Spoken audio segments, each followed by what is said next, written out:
이번 시간에는 이성과 감성에 대해서 말씀을 드리겠습니다. 여러분들은 어떤 유형이라고 생각을 하십니까?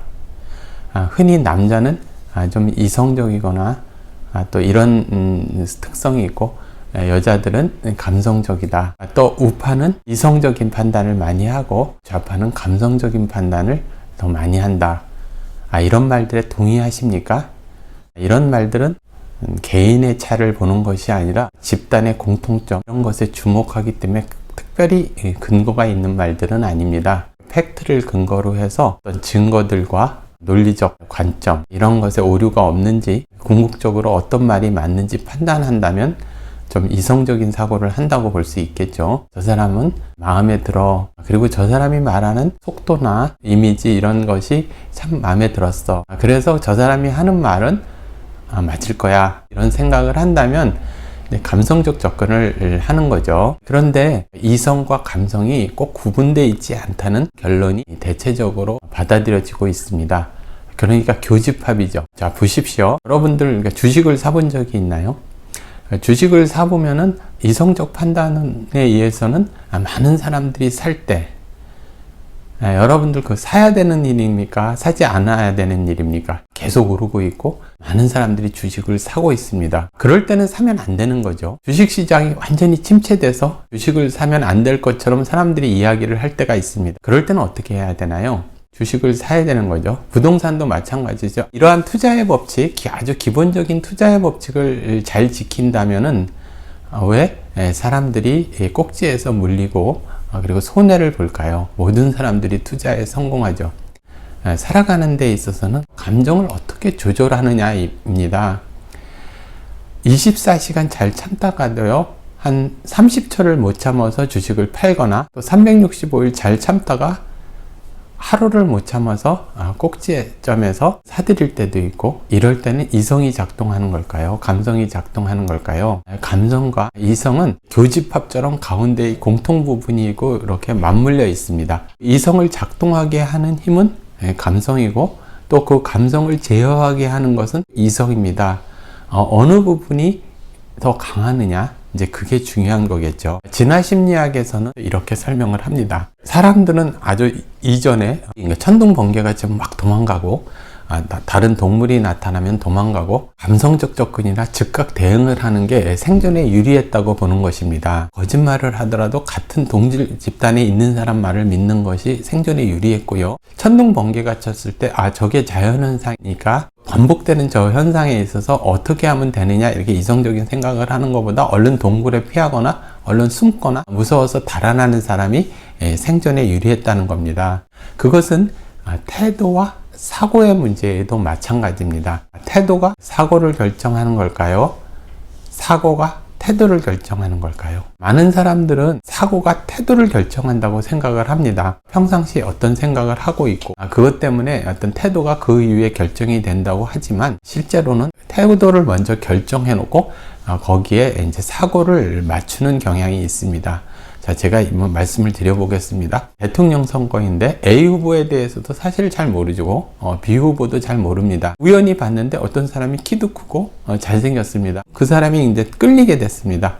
그런 다음에 이제 A 후보, 끌리는 후보가 이야기하는 것은 좋게 들립니다. 반대로 내가 싫어하는 사람이 있으면 그 사람이 말하는 것은 전부 나쁘게 들립니다. 그 사람이 말하는 것은 다 거짓으로 들리고, 더욱더 이것이 이제 진영으로 나뉘어져서 진영 논리가 되면 무조건 다 옳고, 그 사람의 어떤 행동도, 어떤 그릇된 행동도, 그릇된 과거도 다 좋게 미화합니다.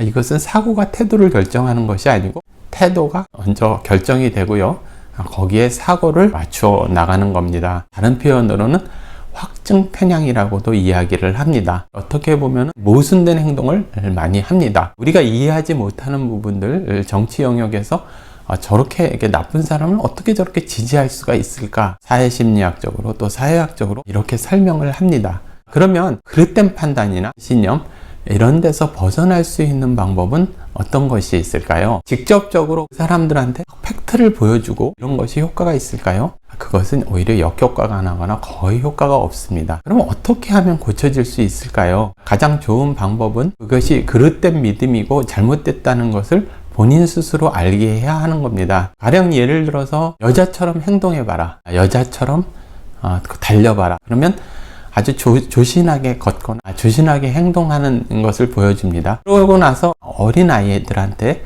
여자처럼 걸어봐라. 그러면 별로 여자처럼이라는 그러한 것을 별로 신경 쓰지 않고 정상적으로 막 씩씩하게 달리거나 걷습니다. 두 가지를 다 보여줍니다. 다시 여자처럼 걷는 것이 앞에 그렇게 조신하게 걷는 것인가, 아니면 그런 개념이 없는 아이들이 그냥 남녀 차이 없이 달리는 것인가, 이렇게 보여집니다. 그러면 자기 스스로 생각을 합니다. 내가 여자처럼 걷는 것에 대한 내 사고가 편견이나 선입견, 그리고 남녀 역할에 대한 이런 것이 잘못된 게 아닌가, 이런 단계가 오는 거죠. 그러니까 첫 번째는 잘못된 믿음, 이런 것을 간접적인 형태로 보여주고, 그러면서 그 이후에 어떤 진실을 맞이하게 합니다. 그러면서 스스로 깨달음을 얻게 하는 겁니다.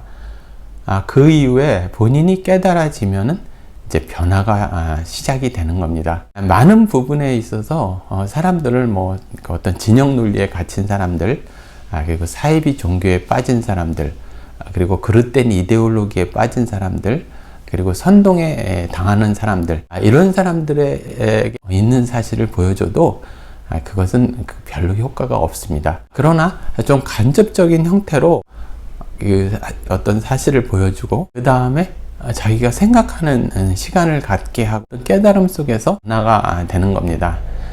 그러니까 사람들이 생각을 할 때 왜 저렇게 이해하지 못할 행동들을 이렇게 많이 하는가? 그렇죠. 나치 지배하에서 나치를 찬양하던 사람들이 있었고, 또 중국의 문화 대혁명 기간에는 홍위병들이 많은 사람들을 탄압하고 학살하는 데 동원됐습니다. 그런 사람들에게 곧바로 팩트를 보여주고 진실을 보여주면 거의 효과가 없습니다. 오히려 보여주는 사람들이 공격을 받거나 위험해질 수 있습니다. 단계적인 접근과 간접적인 방법으로 그들 스스로 시간이 걸려서 깨닫게 만들고 진실을 맞이하게 해야 하는 겁니다. 상당히 오랜 시간이 걸릴 수 있습니다. 문화대혁명 때 폭민적인 행동을 했던 10대였던 사람들이 50대, 60대가 돼서 비로소 나는 그때 거의 미쳐서 많은 죄를 저질렀다.